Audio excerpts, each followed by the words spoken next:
Good morning. It's never done that before. I don't know why it said that. But today is Monday, June the 28th. It's 9:07, and we're back for Anchor Your Week number 24, 25. One of those. It doesn't matter. It doesn't matter. So I'm excited to be here this morning. I was in the shower getting ready for the meeting, and I was just thinking, what do we need to cover today? And it hit me like a lightning bolt of just where we're at in just in general with real estate, with our businesses, with the time of the year.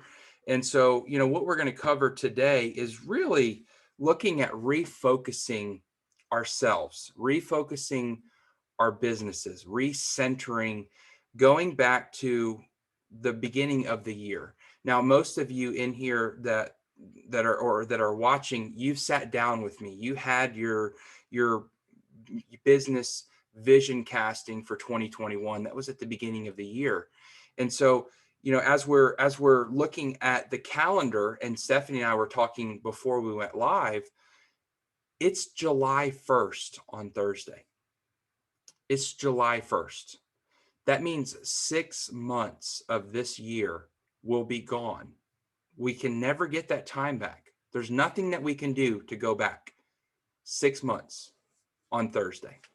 And so that's what we're going to talk about. It's really kind of befuddling. You're like, how is it already July? How are we already celebrating with fireworks and picnics? But the reality is that is how time goes.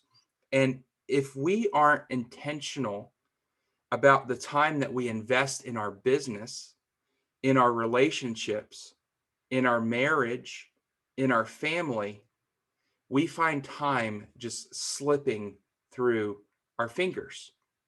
And so, what we're going to talk about this morning is this. And this is the quote. It may sound cheesy, it may not make sense. It makes sense to me, but this is what I heard, and this is what I want to share with you. Dreams without disciplines are just desires. Dreams without discipline are just desires. What do I mean by that?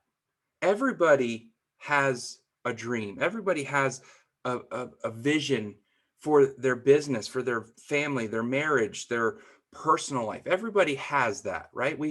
Or maybe it's their physical appearance. I want to lose 25 pounds, or we go back and we revisit. If we go back and look at the beginning of the year and revisit our goals, our dreams that we wrote down.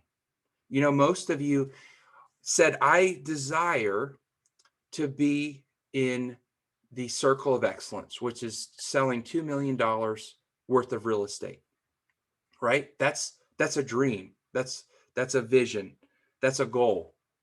But what have you been doing in the last 6 months to help you accomplish that goal? What disciplines have you established in your life to help you obtain that dream? Now, you may be thinking, well, I don't really know what I've disciplines or that I've enacted in my life. Maybe you haven't enacted disciplines. Maybe you have, and here recently that you've just seen your business explode, or your personal life or your marriage explode, and that's phenomenal. But don't lose the discipline that got you to where you are now. The way that I thought about discipline is this. It's easy to remember. It's boundaries. Discipline equals boundaries.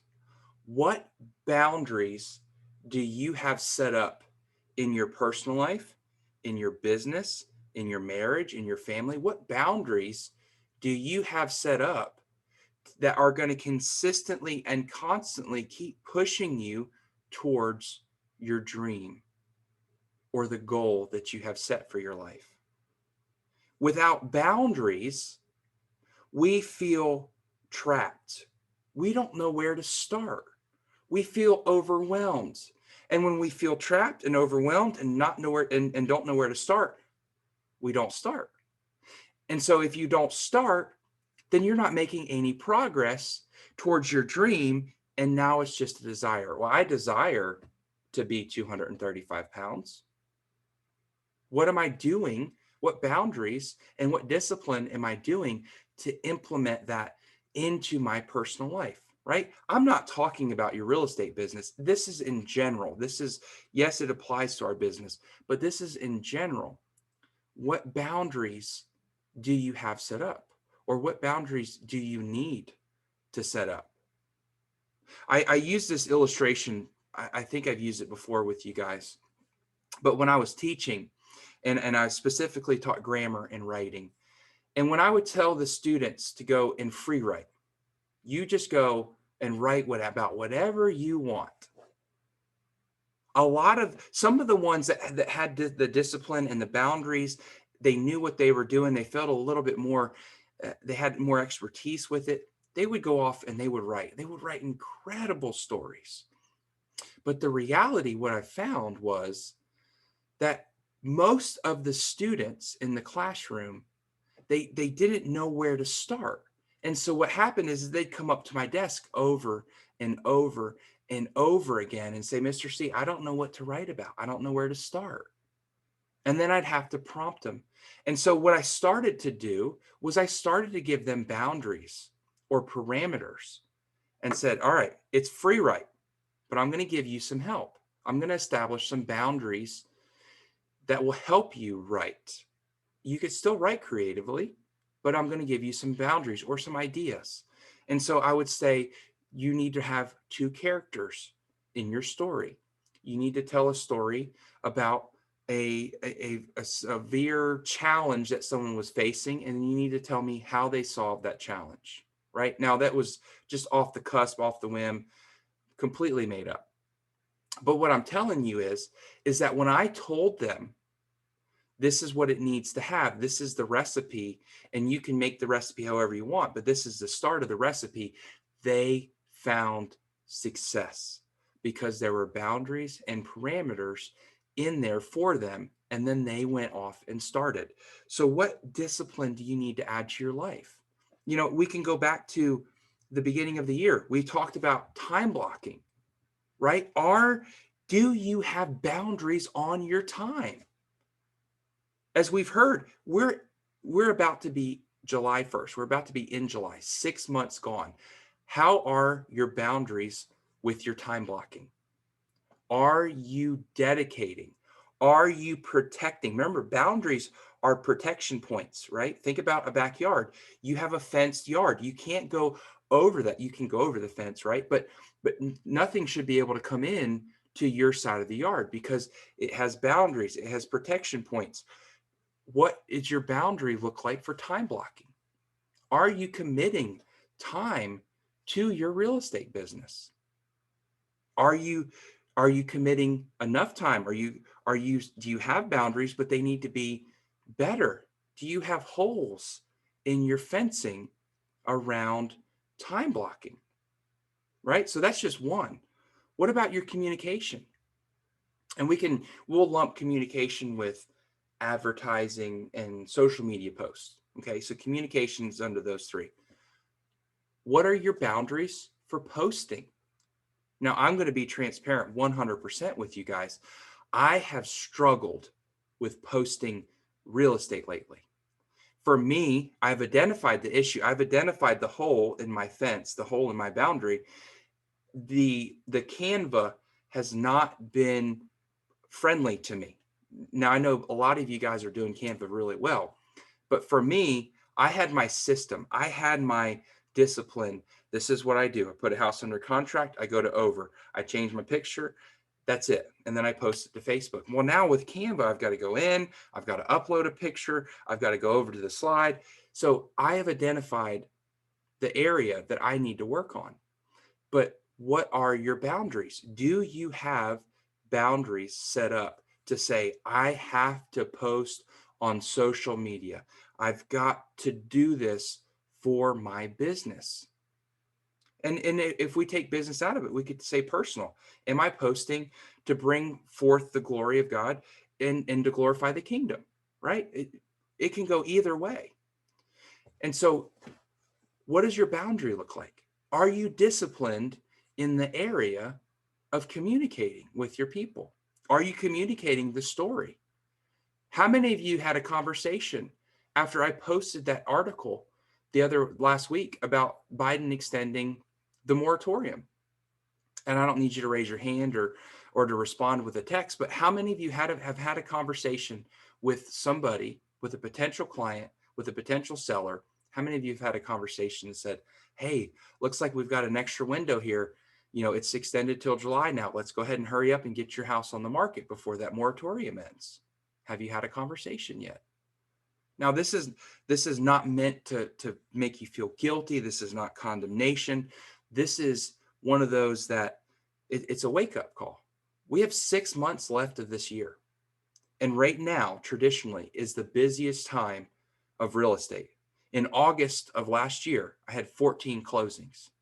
Now, I'm not saying that to brag. I'm stating that this is go time. That if you've been waiting until July 1st to turn on the turbo boosters and hit the NOS button and whatever you want to say, now's the time. It's been time, but now is extremely important for you to do for your business. Because what's going to happen is school's going to start again. And when school starts, life happens and people aren't so eager to go out and look at houses. You're still going to get transactions, you're still going to get clients, but I'm telling you, I've seen 6 summer cycles. This is the busiest time. So get prepared. So what's another boundary area? What are you doing to better yourself? What discipline have you enacted for you to become better? Not just a better real estate agent, a better wife or a better husband, a better friend. What have you implemented into your life that's going to make you better? You are the most valuable resource that you have. You are the most important resource that you have. You need to be investing in yourself. CE courses, they're mandated, they're mandatory. Most of the CE courses are okay. But what are you doing? Are you studying the market? Are you watching YouTube videos of people that are more successful than me and than you that are giving you tips and tricks? Are you implementing those? It's one thing to gather it, but it's a whole nother thing to apply it to your business and to your life. So where are you at with your dreams? Because dreams without discipline are just desires. Now, the reality is I desire for you all to be wildly successful. I've always said it, for you to be more successful than me. But that's just a desire. If you implement discipline, then you will achieve the dream that you've always wanted. So that's what I want to leave you with teaching wise. Let me finish with one other thing that I saw on TikTok. I was watching, I scrolled through TikTok and my feed it's got a lot about real estate investing, sales, somehow I get tied in with start your own business and make $20,000 a month, yada yada. It doesn't matter.